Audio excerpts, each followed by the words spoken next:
एक नए वीडियो में। सीटेट के इसमें बहुत ही इम्पोर्टेंट है, क्योंकि इसको देखते हुए आप इस चैप्टर को इसलिए इम्पोर्टेंट है क्योंकि जल संसाधन से लेते हुए बहुत से पर्यावरण और के लिए बहुत इम्पोर्टेंट है। तो दोस्तों आइए जानते हैं इसके बारे में। तो जल संसाधन क्या होता है और जल संसाधन के बारे में समझते हैं। तो पहला हमारा है, जैसा कि आप जानते हैं जल संसाधन होता क्या है। तो पहले एक उससे हम समझते हैं। पिंकी, क्या तुमने टीवी पर असम में आई बाढ़ पर दिल दहलाने वाली रिपोर्ट देखी है? हे भगवान, उसने क्या प्रलय मचाई! रास्ते में जो कुछ आया बर्बाद कर दिया और बहा ले गई। ऐसे ही उत्तराखंड में इस समय हुई थी। तो जो आया था। हाँ चिंटू, मैंने देखा। क्या यह आश्चर्यजनक नहीं है कि जल जीवन दे भी सकता है और ले भी सकता है। हम पानी के बिना क्या करेंगे? मेरे पिताजी मुझे बता रहे थे कि उनके कारखाने में बहुत सारी चीज़ों के लिए काफ़ी जल की आवश्यकता होती है। क्या तुम जानते हो कि मशीनों को ठंडा करने के लिए भी जल की आवश्यकता होती है? कारखाना भी जल की विद्युत संयंत्र द्वारा पैदा की हुई बिजली से चलता है। अब मैं समझ सकती हूँ कि विभिन्न युगों में मानव नदियों और जल स्रोतों से जैसे झरनों, झीलों, पोखरों और मरुद्यानों के आसपास क्यों बसता था।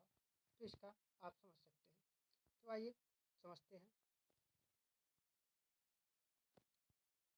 जैसा कि आप जानते हैं कि 3/4 धरातल जल से ढका हुआ है, परंतु इसमें प्रयोग में लाने योग्य अलवणीय जल का अनुपात बहुत कम है।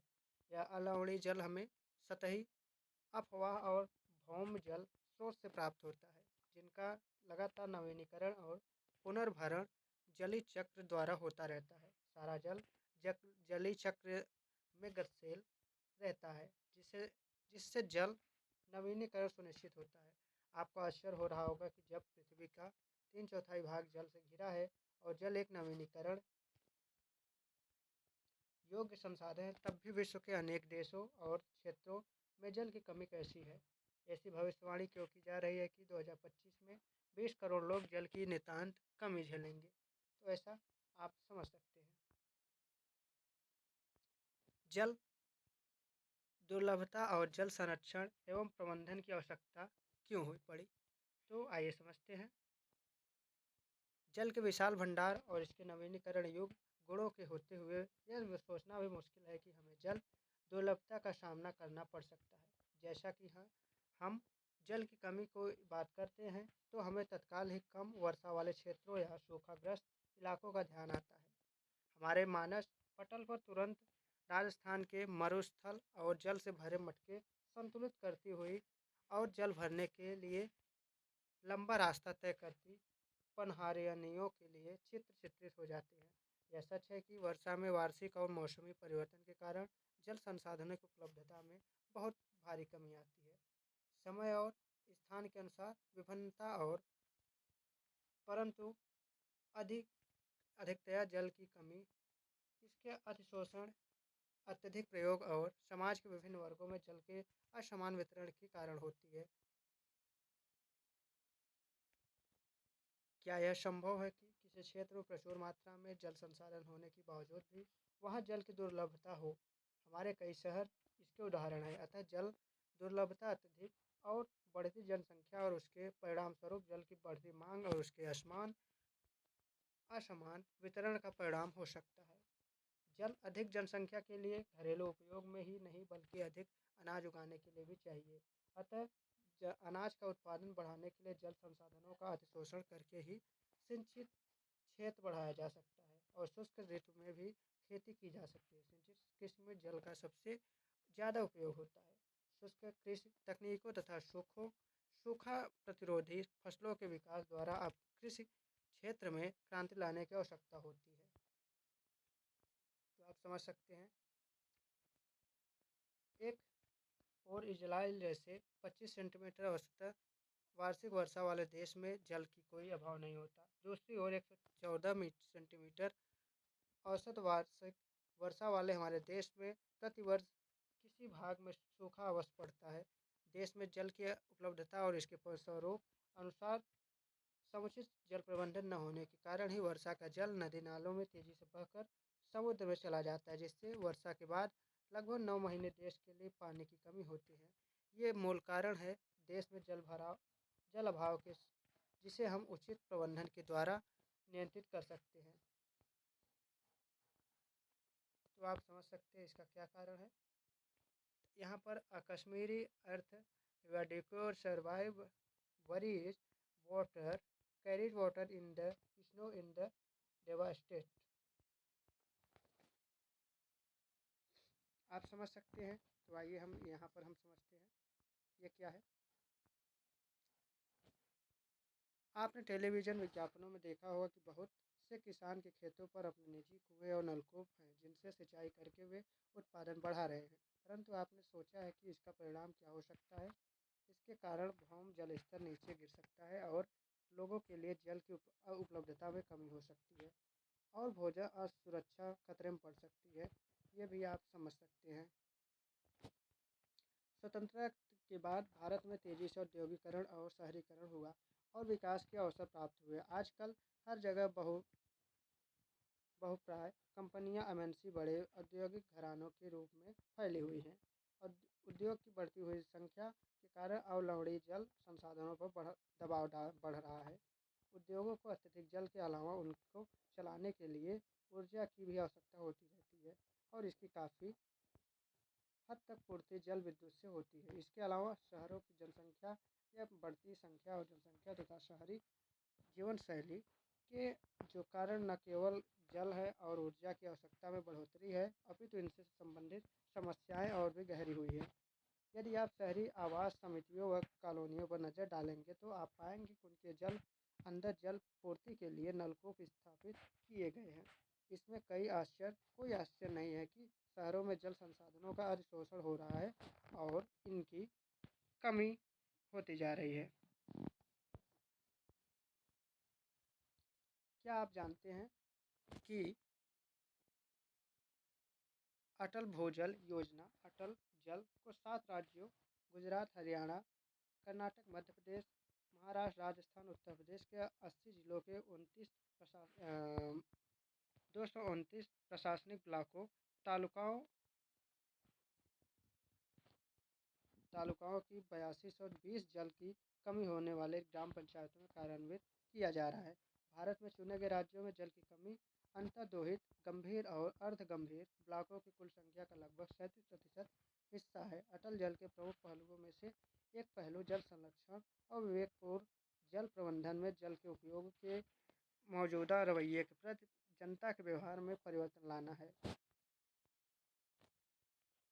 स्रोत वार्षिक रिपोर्ट जल शक्ति मंत्रालय भारत सरकार 2022-23 के अनुसार ये बताया गया है।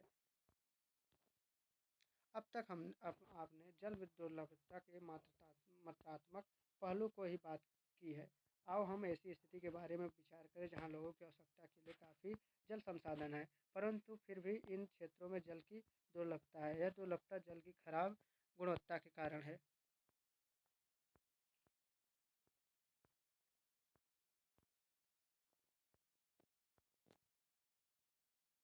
कारण हो सकती है। तो आइए हम आगे भी समझते हैं।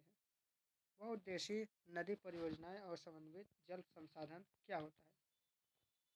हम जल का संरक्षण और प्रबंधन कैसे करें। पुरातत्व, वैज्ञानिक और ऐतिहासिक अभिलेख दस्तावेज रिकॉर्ड बताते हैं कि हमने प्राचीन काल से सिंचाई के लिए पत्थरों और मलबे से बांध, जलाशय अथवा झीलों के तटबंध, नहरों जैसे उत्कृष्ट जलीय कृतियाँ बनाई हैं। इसमें कोई आश्चर्य नहीं है कि हमने यह परिपाटी आधुनिक भारत में भी जारी रखी है। अधिकतर नदियों के बेसिनों में बांध बनाए हैं।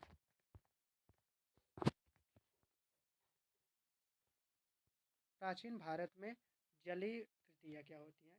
ईसा से 1 सप्ताह पहले इलाहाबाद के नज़दीक वेरा में गंगा नदी में के बाढ़ जल को संरक्षित करने के लिए एक उत्कृष्ट जल संग्रह तंत्र बनाया गया था। दूसरा, चंद्रगुप्त मौर्य के समय बृहद स्तर पर बांध, झील और सिंचाई तंत्रों का निर्माण करवाया गया। कलिंग उड़ीसा, नागार्जुनकोंडा आंध्र प्रदेश, बेन्नूर कर्नाटक और कोल्हापुर महाराष्ट्र में उत्कृष्ट सिंचाई तंत्र बनने के सबूत मिलते हैं।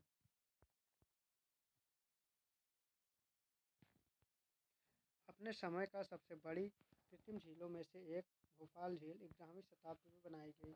14वीं शताब्दी में इल्तुतमिश ने दिल्ली में सीरी फोर्ट क्षेत्र में जल की सप्लाई के लिए हौज खास एक विशिष्ट तालाब बनवाया था। ये आप समझ सकते हैं हौज के रूप में हीराकुंड बांध है।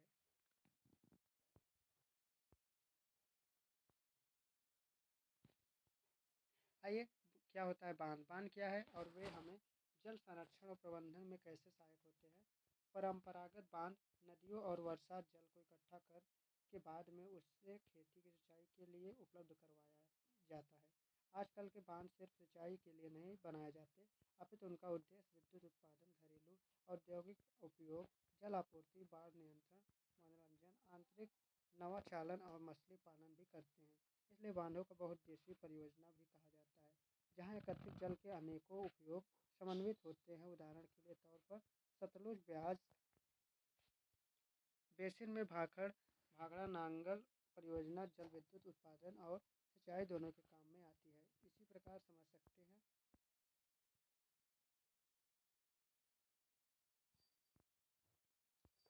इसका महत्वपूर्ण बहुत ज़्यादा हो गया है। क्या आप जानते हैं सरदार सरोवर बांध गुजरात में नर्मदा नदी पर बनाया गया है? यह भारत की एक बड़ी जल संसाधन परियोजना है, जिसमें 4 राज्य महाराष्ट्र, मध्य प्रदेश, गुजरात तथा राजस्थान सम्मिलित हैं। सरदार सरोवर परियोजना सूखाग्रस्त तथा मरुस्थलीय भागों की जल की आवश्यकता को पूरा करेगी। सरदार सरोवर परियोजना गुजरात के 15 जिलों के 3112 गांवों की 18.45 लाख हेक्टेयर क्षेत्र की सिंचाई सुविधा प्रदान करेगी। इससे राजस्थान के सामरिक महत्व के रेगिस्तानी जिलों बाड़मेर और जालौर के 2,46,000 हेक्टेयर की सिंचाई भी होगी तथा महाराष्ट्र के आदिवासी पहाड़ी इलाकों में लिफ्ट के माध्यम से 37,500 हेक्टेयर भूमि की सिंचाई होगी। गुजरात के लगभग 75% कमांड क्षेत्र सूखा प्रवण है, जबकि राजस्थान में संपूर्ण कमांड क्षेत्र प्रवण सुनिश्चित जल की उपलब्धता जल ही इस क्षेत्र को सूखा रोधी बना सकती है। अगर आप इसका जानना और चाहते हैं तो आप इस पर जाके आप समझ सकते हैं इसके बारे में। क्या आप जानते हैं क्या आप जानते हैं कि कृष्णा गोदावरी विवाद की शुरुआत महाराष्ट्र सरकार द्वारा कोयना पर जल विद्युत परियोजना के लिए बांध बनाकर जल की दिशा परिवर्तन कर कर्नाटक और मध्य आंध्र प्रदेश की सरकारों द्वारा आपत्ति जताए जाने से हुई है। इससे इन राज्यों में पड़ने वाले नदी के निचले हिस्सों में जल प्रवाह कम हो जाएगा और कृषि और उद्योग पर विपरीत असर पड़ेगा। इसीलिए आप समझ सकते हैं कि ये आप हमारे भारत की प्रमुख नदियाँ हैं और बांध भी हैं। अफ़गानिस्तान यहाँ है, पाकिस्तान ये है। आप समझ सकते हैं इसके बारे में। तो आइए जानते हैं।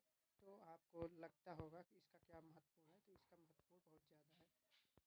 यहाँ पर हमारी सिंधु नदी है। सिंधु नदी यहाँ से ऐसे होते हुए ये निकलती है। झेलम नदी यहाँ पर है।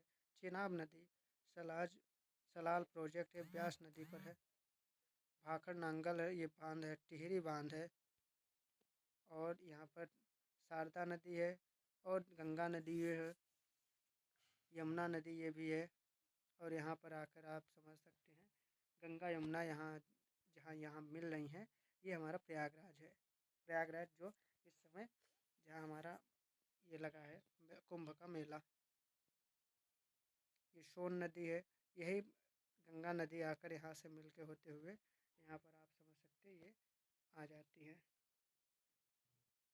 गंगा नदी यहाँ पर आकर यहाँ बंगाल की खाड़ी में गिर जाती है। रिहंद बांध, तलैया, ये कोनार है और पंचेत ये भी है। कोट बैराज, ये चंबल नदी है। यमुना नदी यहाँ से है और प्रताप सागर, गांधी सागर, ये बेतवा नदी, ये सरदार सरोवर बांध, इसके बारे में जाना जाता है। सरदार सरोवर बांध, ये नर्मदा नदी, ताप्ती नदी, ये सब राणा प्रताप सागर, ये सब है। गोदावरी नदी यहाँ से प्रवाह करती है। हीराकुंड बांध ये हमारा है। रिहंद बांध ये है। महानदी यहाँ पर नागार्जुन सागर ये है। कृष्णा नदी ये कोयना है। गोदावरी नदी क्या यहाँ है, गंगा मानी जाती है।